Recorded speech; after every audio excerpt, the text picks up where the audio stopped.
Testing lang. So, sir, yung sa ano mo, set mo. So, ito lang yung palang yung nagagawa natin. Yung ibang parts pa lang. So, yung pang sabon okay naman na din. So, test na lang din natin sa susunod. So, yan sir, wala yung tiplon. So, wala po itong mga tiplon. So, ito rin. Sir, wala tayong tiplon. Then, kabit ko lang.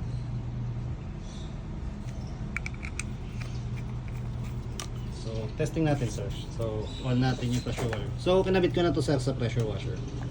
Kakabit lang naman yun.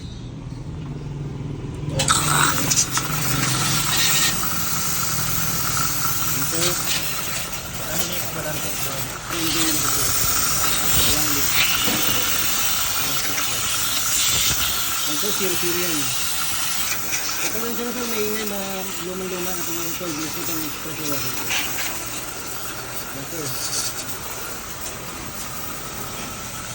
Ay, goods ba yan dito po?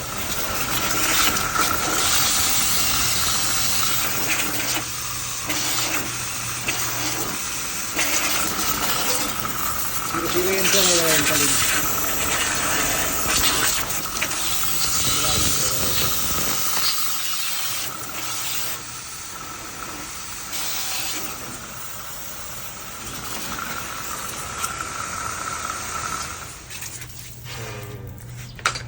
Yung ano sir, hindi pa tapos yung pinaka hose guide, yung pinakalakan po nung ano, nung nozzle. So tapusin lang natin sir, tapos okay na lahat. So baka Saturday sir, goods na tayo. Ship na tayo sa diretso na ako punta na ako dyan Laguna. Thank you.